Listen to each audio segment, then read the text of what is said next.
আমরা free theme ব্যবহার করার কারণে আমরা হেডারকে ইচ্ছামতো কাস্টমাইজ করতে পারি না। এই জন্য মাঝে মধ্যে আমাদের কাস্টম হেডার তৈরি করা লাগে। আর এই ভিডিওতে আমি দেখাবো যে কীভাবে আপনি একটা কাস্টম হেডার তৈরি করতে পারেন। সো এই জন্য আমি ব্যবহার করবো হ্যাপি অ্যাডন্স নামে একটা প্লাগইন। আমরা চলে যাই আমাদের ওয়ার্ডপ্রেস ড্যাশবোর্ডে। ওয়ার্ডপ্রেস ড্যাশবোর্ডে আসার পরে শুরু হেডার তৈরি করবেন। এই হেডারের জন্য যে মেনু বার লাগবে বা মেনু আইটেমসগুলো লাগবে, এই মেনু আইটেমসগুলো আপনি তৈরি করে নেবেন। যেমন আপনি পেজে যাবেন, পেজে গিয়ে কয়েকটা পেজ তৈরি করে নেবেন। তারপরে অ্যাপিয়ারেন্সের আন্ডারে যাবেন মেনুজে, মেনুজে গিয়ে একটা মেনু তৈরি করবেন। সো আমি এটা দেখাচ্ছি কীভাবে তৈরি করা লাগে। তো শুরুতে আমি পেজ তৈরি করবো একটা, আমার পেজ তৈরি করা আছে অলরেডি।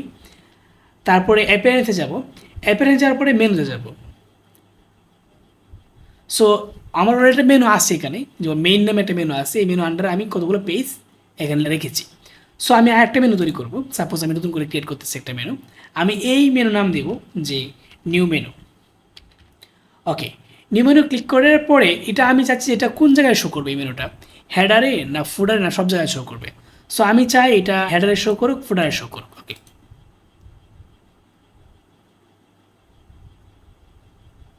ওকে, আর এই যে অপশনটা আছে যে automatically add new top level pages to this menu, মানে পেজেসগুলো আপনার অটোমেটিক্যালি অ্যাড হয়ে যাবে এটা আন্ডারে। আপনি যদি চেক করেন তাহলে এটা অটোমেটিক্যালি অ্যাড হয়ে যাবে পেজ ক্রিয়েট করার পরে। যাক, আমি এটা অ্যাড করবো না, আমি চাই আমার যে মেনুটা এটা আমার কন্ট্রোলে থাকুক, মানে আমি যে কটা পেজ অ্যাড করবো সে কটা পেজ অ্যাড করবো। এখন আমি এটার স্যাম্পল হিসেবে আমি দু একটা পেজ এখানে অ্যাড করবো। সাপোজ আমি এখানে হোমটা অ্যাড করবো, ড্যাশবোর্ডটা অ্যাড করবো এবং এই অ্যাড মেনুতে ক্লিক করবো। এখন এই দুইটা আমার এই যে নিউ মেনু আন্ডারে অ্যাড হচ্ছে। এখন আমি সেভ দেবো। ওকে, তবে এর আগে আপনি পেজ তৈরি করে আসবেন। পেজ তৈরি করে না আসলে আবার এখানে পেজ পাবেন না।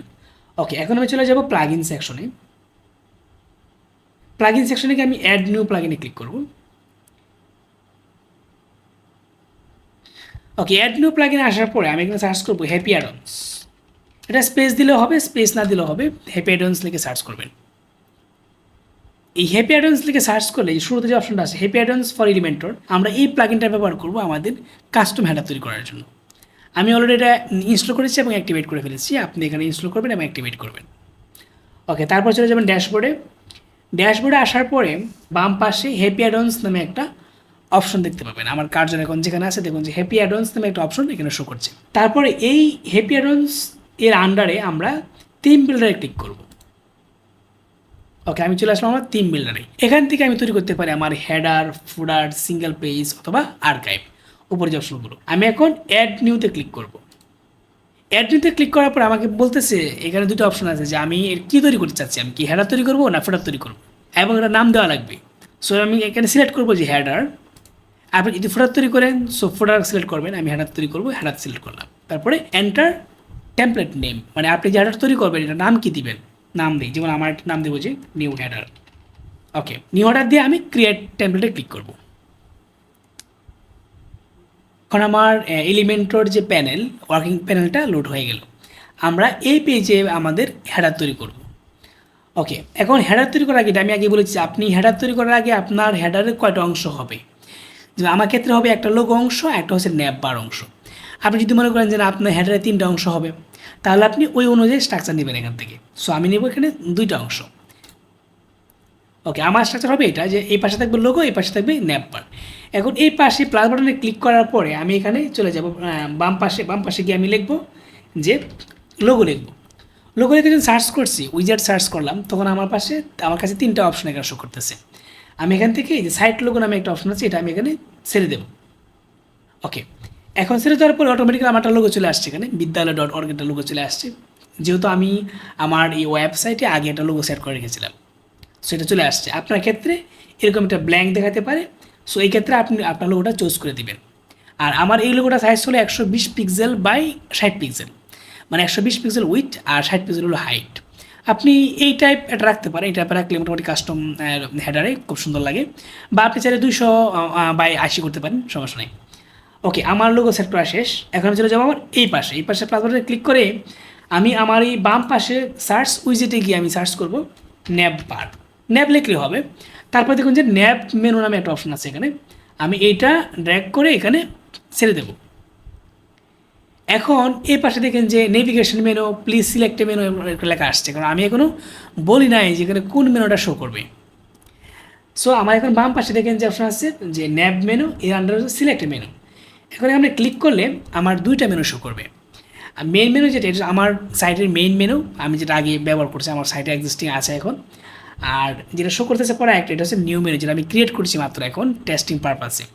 সো আমি এখন মেইন মেনুটা চুজ করে দেখি কী দেখা এখানে। সো আমি মেইন মেনু শো করে আমার সব যেগুলো আছে আমার সাইটে বর্তমানে এটা দেখাচ্ছে।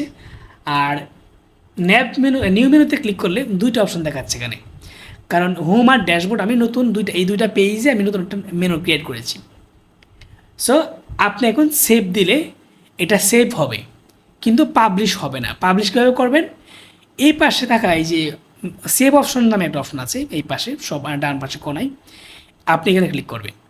ক্লিক করার পরে টেমপ্লেট কন্ডিশনস নামে একটা অপশন আছে, এই অপশনে ক্লিক করবেন। অপশনে ক্লিক করে এখানে কন্ডিশন সেট করতে হবে যে আপনার এই হেডারটা কোন কোন পেজে শো করবে, বা আপনার সামগ্রিক সাইটে শো করবে কি না, বা আপনি চাইলে এক্সক্লুড করতে পারেন কোনো কোনো পেজ। সো আমি এখন অ্যাড কন্ডিশনে ক্লিক করব। ক্লিক করে এখানে দুটো অপশন আছে, একটা হলো ইনক্লুড, এক্সক্লুড। ইনক্লুড মানে ইনক্লুডে যদি আপনি এন্টায়ার সাইট দেন, তাহলে এটা আপনার যে ওয়েবসাইটটা আছে, ওয়েবসাইটে যত পেজ আছে সব পেজে এই হেডার শো করবে। আর আপনি যদি মনে করেন যে না আমি এটা এক্সক্লুড দেব কোনো একটা পেজে স্পেসিফিক, যেমন আর্কাইভসে আমি চ্যানেলটা শো করুক, হ্যাঁ, আর্কাইভসে কোন পেজ বা কোনটা এটা চুজ করে দিবেন। কিন্তু আমি চাই যে আমার এই হেডারটা আমার এন্টায়ার সাইটে জুড়ে থাকুক, মানে আমার সারা ওয়েবসাইটে এই হেডার অ্যাক্টিভ থাকুক। তারপরে আপনি সেভ দিবেন, সেভ অ্যান্ড ক্লোজ দিবেন। সেভ অ্যান্ড ক্লোজ দিয়ে যদি আপনি আপনার ওয়েবসাইট লোড দেন, তাহলে দেখবেন যে আপনার এই হেডারটা শো করতেছে। সেমভাবে আপনি আপনার ওয়েবসাইটের জন্য কাস্টম ফোল্ডার তৈরি করতে পারেন, সিঙ্গেল পেজ তৈরি করতে পারেন এবং আর্কাইভ পেজ তৈরি করতে পারেন। আপনার যদি এই ভিডিওটা ভালো লেগে থাকে এবং আপনি যদি এই ভিডিওতে উপকৃত হন, তাহলে সাবস্ক্রাইব করতে পারেন এবং একটা লাইক করতে পারেন। দেখা হবে পরবর্তী কোনো এক ভিডিওতে। ভালো থাকবেন, ধন্যবাদ।